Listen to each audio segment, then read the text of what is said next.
Hey there, welcome to my channel. For those of you that tuned into my first video, welcome back.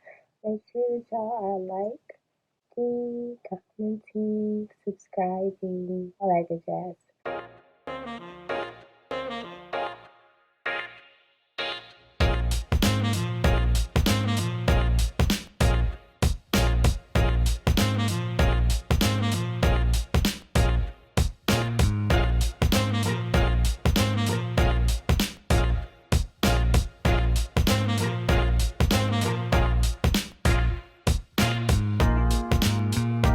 Today I decided to make this video the start of everything going on with my daughter.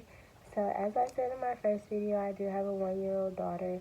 She has a particular condition that I didn't get into in the first video. So today I'm really just going to kind of explain what it is that she has and kind of how we deal with things on a day-to-day basis.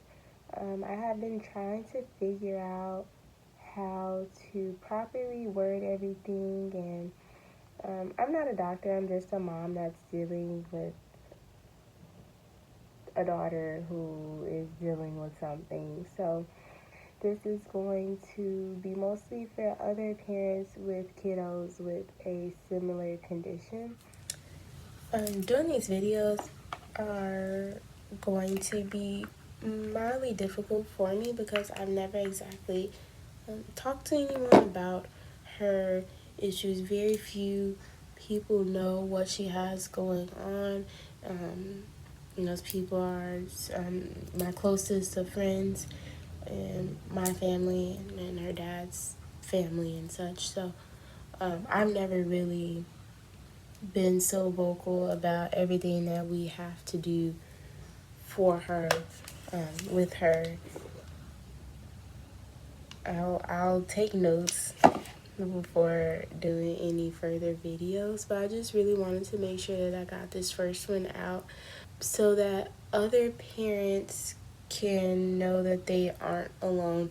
So my daughter Araya, she is 1.5 or 17 months. She'll be 18 months here in a couple of days. Her condition is called optic nerve hypoplasia.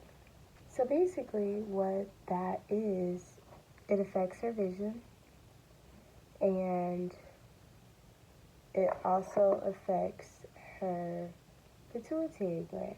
And for those of you who aren't familiar with the pituitary gland, it is what really controls mostly all of your hormone levels. One level that we've noticed with Araya that has been vastly affected is her growth hormones. Like I said, she'll be 18 months here in a couple of days. And the last time we went to the doctor, she was only 18 pounds. And her height was good for her age, they say. Well, her height was good for her weight, but she's still in the range of normal for kiddos her age. But the only other thing is she's at the very end of the normal range. Like, she's at the lowest point possible, whereas she should probably be somewhere in the middle of the slope or something.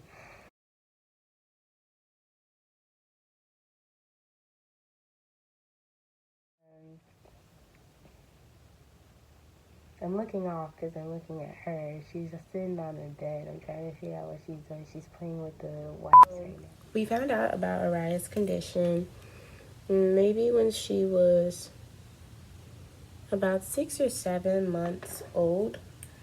Still fairly early. Some parents find out when their kiddos are about 2 months old, but we didn't get that lucky, I guess, to find out so soon, but we still found out at a good time, whereas it wasn't too late to, get a jump on things. Araya was born in Indiana, and that is where we began our care. She had an MRI done to see what was going on behind her eyes and in her brain. They did notice that there was irregular spacing in her brain. So that was a red flag for them, as far as confirming the optic nerve hypoplasia, because that was a normal for the condition. And after we did that, we just had to continue to monitor her. She's been doing fine. She's a really smart kiddo, and she's progressing well mentally. Physically, we're still working on it. She does not crawl. She is not walking. She'll take steps if I'm holding her hands or if she is in her walker, but she won't take unassisted steps.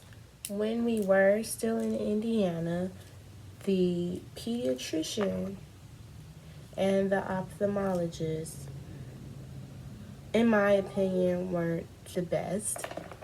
I can say they possibly tried. The ophthalmologist told us that there is nothing we will ever be able to do for her vision. She is completely unable to see. Glasses will not correct anything. It will not, glasses will not help anything. We decided that we wanted to get a second opinion. Reached out to a ophthalmologist in Chicago. However, so much time had passed, we hadn't heard back. I still don't think we've heard back. It's been close to a year now. Well, maybe I'm exaggerating a bit. No, it's been close to a year now. So currently we live in Texas. Me and Araya moved down here in the summer, just last summer. We have seen her pediatrician here. We have seen her endocrinologist. We have seen an ophthalmologist. She is currently in physical therapy, occupational therapy, speech therapy. Pediatrician is awesome. She has been very helpful to us, and she's really working with us. She has told us that she has other kiddos with optic nerve hypoplasia, which was kind of warming to me because she has dealt with it. She has been dealing with it. Whereas when we were in Indiana, the pediatrician that Araya had not dealt with anyone with optic nerve hypoplasia, and I didn't want to be the test run for her. So the ophthalmologist that we have seen here, she seemed a little bit more promising. They were unable to do the interactive testing to see how well Araya can see or what vision she may have. She's too young to participate. So at this moment, we are just waiting it out. We'll go see the ophthalmologist again sometime this year. I'm not exactly sure when, but sometime this year. And she did tell us that Araya's eyes are reactive to light, which was a good sign to me. If your eyes are reactive to light, that means there's some connection. A little bit more for the optic nerve hypoplasia. Basically, the nerve behind your eye connected to the brain, or the nerve or nerves. So it is either going to be damaged or underdeveloped. So what they're telling us for Araya in Indiana was that her nerve was underdeveloped. And to me, if they're saying that it is underdeveloped, that means that there is potential for it to continue to develop fully. But with the way that they were talking, and they were saying there's no way for the glasses to ever be beneficial to her or anything like that, is very misleading to parents who are still trying to be hopeful for their kiddos. Anyhow, so we're still going with the term of underdeveloped. However, we have a little bit more hope from the physicians here in Texas. After seeing her endocrinologist, they decided that she needs to begin growth hormones. So we will be starting the growth hormones next week. I'll also do a video of us doing the injections. She will have to have them every day for then probably the rest of her life until she's well into her teenage years for sure. I feel like that's going to be really difficult on us. Granted, it will be beneficial to her and she will start gaining the weight that she's supposed to have for a kiddo her age. It's just going to be a lot mentally on me and probably mentally and physically on her because, well, she has to get poked with a needle every single day for the rest of her life. I mean, it will become her new normal.